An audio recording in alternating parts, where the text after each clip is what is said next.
Lo presentamos formalmente acá al profesor Julio Cabrera. ¿Qué te parece? Me parece muy bien. A ver, las fanfarrias, pongamos. Bueno, con todo gusto voy a presentar formalmente a mi compañero, porque somos compañeros de trabajo. El gusto es mío. Somos compañeros. Tomamos mate en los recreos, digámoslo también, Silvia. Sí, pero no digamos eso porque queda mal. Y bueno, ¿no? en el recreo estamos descansando. Mucho, sí. Julio es profesor y licenciado en Ciencias Biológicas de la Universidad de Buenos Aires. Tiene un máster en Astronomía y Astrofísica de la Universidad Internacional de Valencia. Quiero saber bien qué es la astrofísica después. Escribió contenidos de ciencias naturales para el canal Paca Paca. Qué nostalgia. Sí. Es autor de libros de textos del área y ex investigador en la Universidad de Buenos Aires. Actualmente se desempeña como docente en ciencias naturales en institutos de formación docente de acá de la Ciudad de Buenos Aires. Dicta talleres y charlas sobre ciencia, astronomía y astrobiología y posee una columna en el programa radial Noches Vernáculas en Radio Punto Cero, en una competencia. Sí, pero en otro horario. Pero bueno, los viernes a la tarde. ¿A qué hora? A las 18, de 18 a 20. Voy ahí cada 15 días en general y hago una columna de algún tema que preparo, y lo conversamos ahí, siempre relacionado a estos temas, ¿no? El programa es más de entretenimiento, así que tratamos de buscarle al contenido un costado con un poco más entretenido y bueno, un poco más divertido. ¿De qué vas a hablar?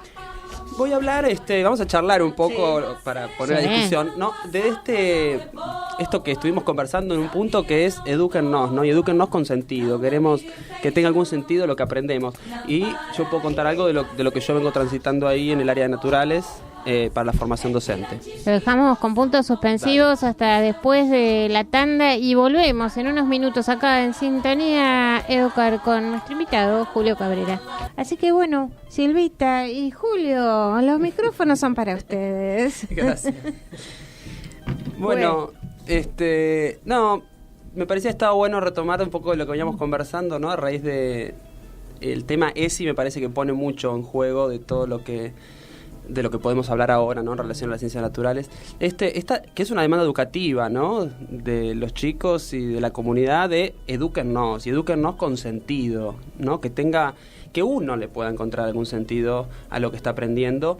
Y en el caso nuestro, Silvia, de la formación docente, a lo que estamos enseñando también. Exacto. Qué difícil, ¿no? ¿Y qué maestros queremos? ¿No? Sí, qué difícil. Que te manda saludos una alumna nuestra, pero que es amiga. Me dijo, entre paréntesis. Pero la traigo a colación porque tiene que ver también. Florencia Rotundo, te mando un beso grande. Que estuvo acá. Estuvo acá. Sí, bueno, ella es profesora de primaria, también está terminando el profesorado de filosofía, y hemos tenido algunos encuentros en el que también ella tiene una mirada también muy interesante sobre la educación y demás, y en ese recorrido que tiene por otra rama, ¿no? Sí, que es la filosofía. Que la verdad que qué bueno está cuando podemos salir un poco de las áreas y hablar también con gente que tiene otros recorridos de otra formación. Así que, yo les quería contar un poco lo que yo vengo haciendo en los profesorados. Yo doy una materia que se llama Enseñanza de las Ciencias Naturales 3, de los profesorados de primaria, en varios institutos de formación docente de la ciudad. Y en relación a esto que comentábamos, había una actividad que yo hacía, que ahora no la estoy haciendo, pero que hacía la primer clase. Los chicos ya pasaron por la Naturales 1 y la 2 y llegan a la 3. Quizás comentar qué se ve en 1, qué se ve en 2. Bueno, sí, en la enseñanza de las ciencias naturales 1 se ve contenidos más relacionados a físico-química, estructura de la materia y quizás algo de geología, ¿no? Y por supuesto los contenidos didácticos y epistemológicos en relación a eso, que son los que están después todo el tiempo en juego a la hora de enseñar, ¿no? En la enseñanza de las ciencias naturales 2 se ven contenidos más de biología y quizás algo también de la Tierra, de la historia de la Tierra en relación a la historia de la vida en la Tierra, y también los contenidos didácticos y epistemológicos. Y en la naturales 3 vemos contenidos de física en relación al movimiento, las leyes de Newton y todo eso, y astronomía. Y también todo lo didáctico, ¿no? Así que una actividad que yo hacía, como ya habían pasado por la 1 y la 2, la primera actividad que hacíamos, la primera clase, era que ellos diseñaran alguna actividad de ciencias naturales como ya habían pasado por las dos naturales anteriores, ya podían algo plasmar. Tema libre, grado el que quisiera, entonces ponían algunas de las típicas actividades de mezclas y soluciones, seres vivos, propiedades de los materiales, bueno, de los contenidos típicos, ¿no?, del diseño para primaria. Y hacíamos una puesta en común y después yo les preguntaba, bueno, ¿qué le responderías a un alumno o a una alumna que, haciendo alusión al tema o a la actividad, te pregunta, seño o profe, ¿para qué me sirve esto? Digo, por eso decía lo de educar con sentido, ¿no? Bueno, cada cual ahí, algunos gestos incómodos, sonrisas, muy bien, bueno, aparecían algunas ideas en relación al pensamiento crítico, a por qué está en el diseño, o respuestas medias tautológicas, como diciendo, es importante aprender sobre los materiales porque los materiales son importantes, claro. Cosas así. Digo, yo indagaba a propósito para ir un poco más allá, a ver qué sentidos ellos le encontraban. Esto lo puedo decir ahora, yo lo hacía en ese momento, hace un par de años.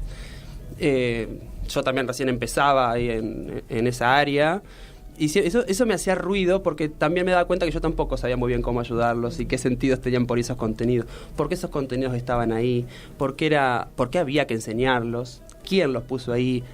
¿Con qué sentido, justamente, no? Entonces, debatíamos un poco sobre eso. Quedaba un poco medio ahí flotando porque, bueno, era justamente parte de lo que ahora les voy a contar. Y después trabajamos un texto de un autor que se llama Acevedo Díaz, que él responde en función de ciertas finalidades de la enseñanza de las ciencias, pero de un lugar más como utilitario o pragmático del conocimiento. Y a mí me quedó siempre como la pregunta dando vueltas de qué sentido o cuáles eran los sentidos posibles que los docentes, los futuros docentes pueden otorgarle a esos contenidos que probablemente van a tener que enseñar toda su vida, ¿no?, o muchos años de su vida, y cómo poder estar implicados en ese proceso con los pibes. Sí.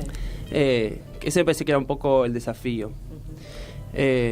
Bueno, después lecturas y cosas que fueron apareciendo. Me acordaba, los otros días hablábamos con Silvia, ¿te acordás de Silvia Bleichmar? Sí. Que bueno, tiene un par de textos increíbles.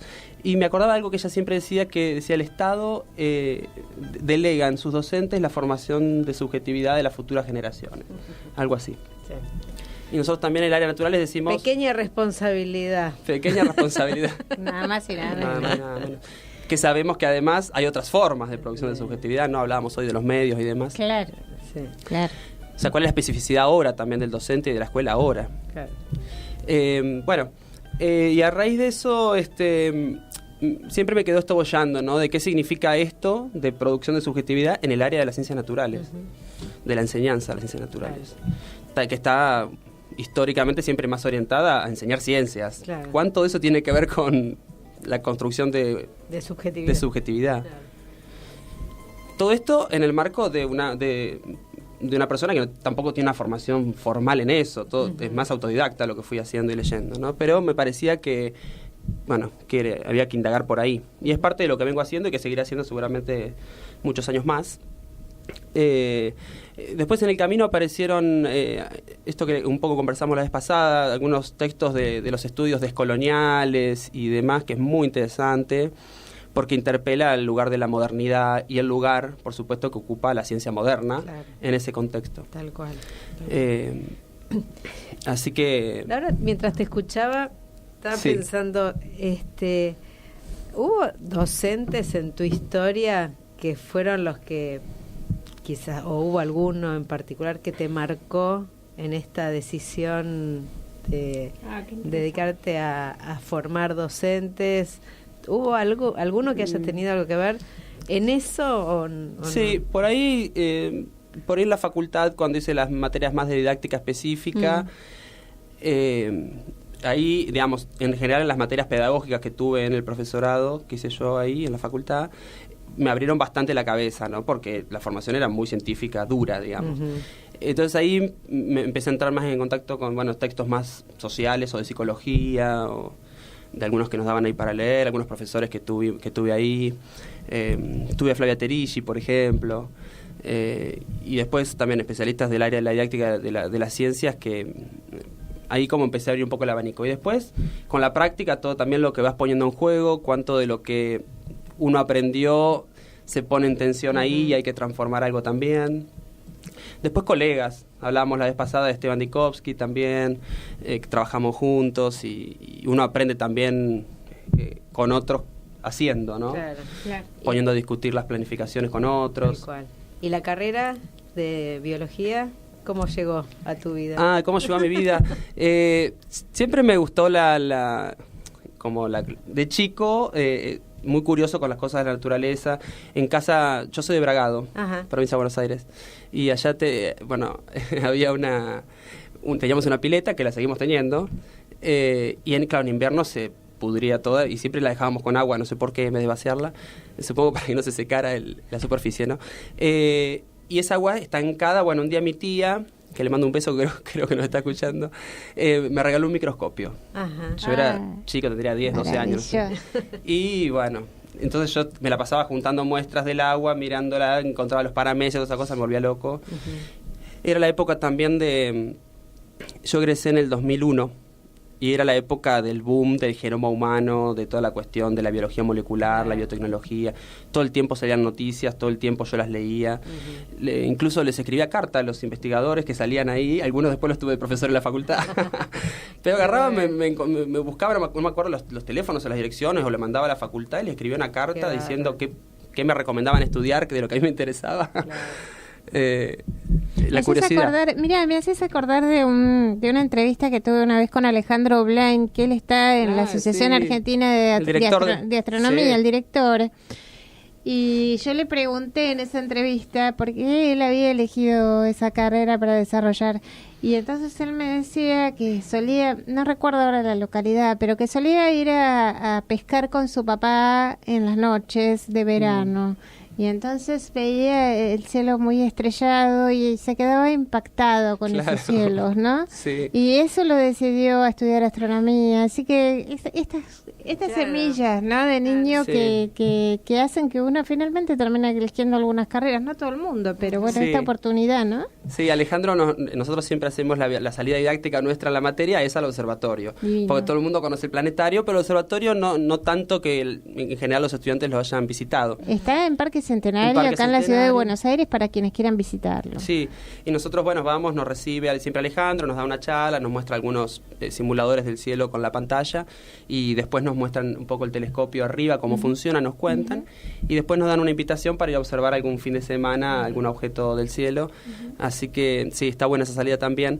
Y pensando en esta historia que yo les contaba y lo de Alejandro, lo importante de la experiencia directa, concreta, vivencial, sensorial, ¿no? Con la naturaleza. Me parece que es eso un poco en relación a lo que traía antes, y en relación a la formación docente, que esta actividad que yo hacía con los estudiantes, ¿no? Que era como en algún punto saberes que ponían en juego, pero como medio deshabitados, digamos. Claro, o sea, que no lo encontraban, lo reproducían, pero no sabían muy bien por qué. Claro.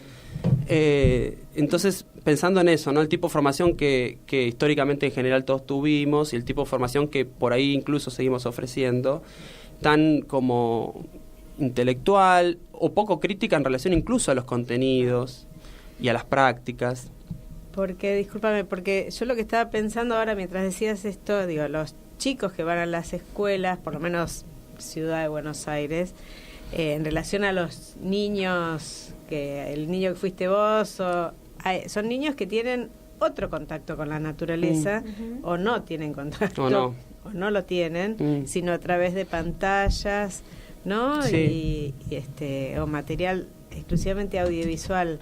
¿Cómo se necesita transformar, ¿no?, la enseñanza de las ciencias naturales? Porque de alguna manera creo, ¿no?, que ahí el desafío es cómo acercás la naturaleza a niños que viven tan alejados, cada vez más alejados. Sí, cada vez más, e incluso del cielo, ¿no?, que acá en Buenos Aires no tenemos tan buen cielo. ¿Qué tal si vamos a un temita musical y seguimos en unos minutos? ¿Es sobre la naturaleza el tema? No es sobre la naturaleza, pero bueno, podemos escucharlo igual. Vamos, Charlie Gómez, con un temita. Bueno, vamos. Sí, volviendo a esto de que vos mencionabas, Silvia, de los chicos por ahí en la capital que no tienen tanto contacto con la naturaleza, y es cierto. Y yo decía incluso con el cielo, porque el cielo acá, con toda la contaminación lumínica, también en general se ve poco, a no ser que uno se aleje un poco de más del centro. Y pensaba en el tipo de vínculo también que uno tiene establecido con la naturaleza, o que en general tenemos establecido con la naturaleza, y cuánto tiene de construcción social también ese vínculo. Y eso es un poco lo que yo estoy intentando ahí ver, indagar, porque no es casual que nos vinculemos de una forma tan deshabitada, tan intelectualizada, sin experiencia corporal, sensorial, directa, concreta con la naturaleza. Hay todo un trasfondo ahí, por eso mencionaba antes el tema de la modernidad, la ciencia moderna, el contexto ahí en el siglo XVI, XVII, en el que surge la ciencia moderna, y todos los aspectos políticos de ese trasfondo en esa disputa de la Iglesia Católica con las iglesias protestantes, en la época de la caza de brujas, o sea que eran mujeres estigmatizadas, también hablamos de la estigmatización, mujeres estigmatizadas que tenían sus propias formas de producir conocimientos, algunas eran alquimistas, fabricaban medicamentos caseros, perfumes, bueno, miles de ellas fueron quemadas vivas en la hoguera. Por ser consideradas herejes, ¿no? Claro. Es la época del tráfico de negros y la época de la conquista de América. Claro. O sea que cuando todos esos saberes de los negros, de los indios, de las mujeres quedan subalternizados, se erige este conocimiento con todo el valor que tiene también el conocimiento científico, ¿no? Pero digo, en esa historia de esa lucha de poderes y de apropiaciones y esa construcción que después viene en el siglo XVIII del eurocentrismo, ¿no? Se invisibiliza el aporte que tuvo, por ejemplo, el mundo musulmán de los árabes al conocimiento, a la física, por ejemplo, que hoy estudiamos.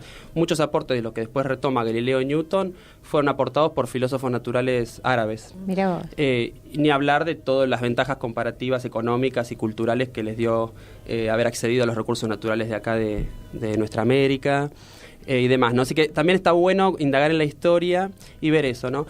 Y en esa época, a raíz de algunos filósofos como Descartes y demás, surge esta especie de vínculo buscando una especie de pureza a la hora de producir conocimiento sobre la naturaleza, en el que uno tenía que dejar justamente afuera los sentidos, lo corporal, esta cosa de la razón. Claro. Digo, cómo lleva incluso nuestro vínculo con lo natural esa marca histórica, que me parece está bueno entender que eso, porque a uno le parece que lo tenemos tan incorporado y tan naturalizado, cuando en realidad es una construcción histórica, y por eso está bueno, me parece, esto de empezar a poner en juego esas dimensiones de la subjetividad, volviendo a Silvia Bleichmar, a la hora de formar sujetos, que es lo que hacemos en la escuela primaria, no estamos formando científicos. Entonces ¿Hay diferencias entre la enseñanza de las ciencias cuando uno está en la escuela secundaria a cuando uno está haciendo una carrera de formación docente, digamos? ¿Cuáles son las diferencias? Entre ¿Vos sentís que hay una continuidad o hay una ruptura ahí Creo que al verlo en los alumnos, ¿no? ¿En los alumnos? Claro. Sí, lo que pasa es que en la formación docente nosotros tenemos un tipo de población muy diversa en cuanto a recorridos, en cuanto a edades, hay gente de todas las edades. Sí hay como una cuestión así más hegemónica en relación a las representaciones que uno trae de lo que es la ciencia, de lo que es el científico, de la verdad, el lugar de la verdad. Eso también está bueno poder mostrarlo, ¿no? De que inevitablemente, después de la boca para afuera decimos, la ciencia es una construcción social, pero nos cuesta mucho dudar de esos enunciados científicos. Entonces yo les preguntaba, por ejemplo, a veces, ¿qué es un ser vivo? ¿No? Y todos, lo que decimos todos, ¿no? Los que nacen, crecen, se reproducen y mueren, ¿no? Ese enunciado también uno lo puede rastrear y tiene que ver con las ideas de Aristóteles, ¿no? Pero Aristóteles dice, aquello que nace, crece, como muy vago. Claro. Hay un texto que también les puedo recomendar por ahí a los oyentes que se llama ¿Qué es la vida? Un problema epistemológico, de un filósofo uruguayo que se llama Horacio Bernardo, que él plantea esto, ¿no? Y debatiendo un poco, hace un análisis casi semántico del concepto de la vida, ¿no? Como si fuese tan fácil definirlo vivo. Claro. Bueno, ¿qué es nacer? Un bebé que nace en un parto, una cesárea, un bicho que nace de un huevo, una semilla, una plantita que crece una semilla. ¿Qué es nacer? Crecer, ¿no? Reproducirse. Bueno, hay seres vivos que no se reproducen. Las mulas son híbridos estériles. ¿Qué es morir? ¿No? También hay una noticia que salió hace un tiempo que hablaba de lo difícil que incluso es a veces para los científicos decidir cuándo un cuerpo tiene vida o no. O sea que como todo tiene que ver con cómo lo interpretamos, ¿no? Entonces un río, por ejemplo, dice este texto, nace en la cima de una montaña, crece cuando hay una inundación, se reproduce dando afluentes, muere cuando hay una sequía, ¿no? Jugando un poco como que nada encaja del todo. Claro. Y está bueno problematizarlo, porque si no quedan como verdades instaladas y se cerró el camino para ir a aprender, para ir a seguir pensando sobre la naturaleza y demás también, ¿no? Estaba pensando que hoy que hablamos de ESI, la cuestión de la enseñanza de las teorías de la evolución, ¿no? Debe ser también, parte del conflicto para trabajar con los docentes, ¿no? Sí, incluso también con la cuestión del Big Bang. Nosotros también lo trabajamos un poco a veces en Naturales 3 y a veces hay muy pocos, pero algunos adhieren a las teorías más creacionistas y está muy bien. Yo cuento la versión, en todo caso, de los científicos sobre esa teoría que tampoco busca, al menos hoy, explicar el origen del universo. Eso también hay que decirlo, porque también es un error conceptual. Tiene que ver más, el Big Bang no explica el Big Bang, no explica el origen, sino tiene que ver con cómo creen los científicos modernos que evolucionó el universo desde épocas primordiales hasta el presente, no su origen. Me imagino que lindo trabajar las representaciones que deben tener los estudiantes sobre el origen del universo. Sí, ¿no? sí, bueno, también les hacemos dibujar el universo para ver qué representaciones tienen, las ponemos en discusión con los modelos científicos. Así que es interesante, ¿no? Pero me parece que esta línea de empezar por eso hoy comentaba lo de Florencia, ¿no? Que ella trabaja con los pibes en la escuela primaria, y ese vínculo también está bueno ahí porque es verlo en concreto con los chicos, ¿no? Entonces se trata de estudiar los seres vivos en forma así analítica, de separar las partes de la planta en partes y estudiar todo por separado. Eso también tiene que ver con esa historia que comentaba hace un rato.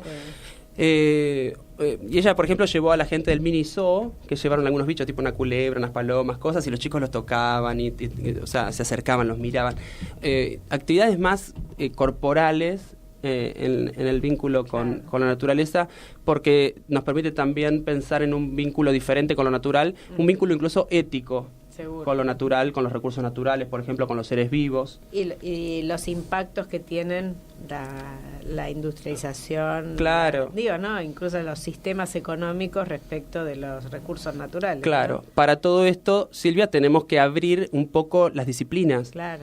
Porque si yo me quedo naturales, hablo solamente, digamos, pues estamos hablando de un montón de otras cosas en el cual se ponen en juego discursos sobre la naturaleza, pero que son quizás de otras áreas. Tal cual. Esto también es importante. Sí, y tiene que ver con la historia, ¿no? Porque las disciplinas surgen también con la modernidad. Seguro. Bueno, da para seguir hablando. Sí, mucho más. pero un rato largo. Aparte me encanta porque, digamos, son temas que la verdad que a veces tratamos poco acá en Sintonía y creo que, bueno, pueden interesar a otros y motivar a otros también a seguir estos nuevos enfoques que vos estás planteando aquí. Te invitamos a seguir acá, Julio Cabrera, y para seguir charlando. Gracias por estar acá. Gracias.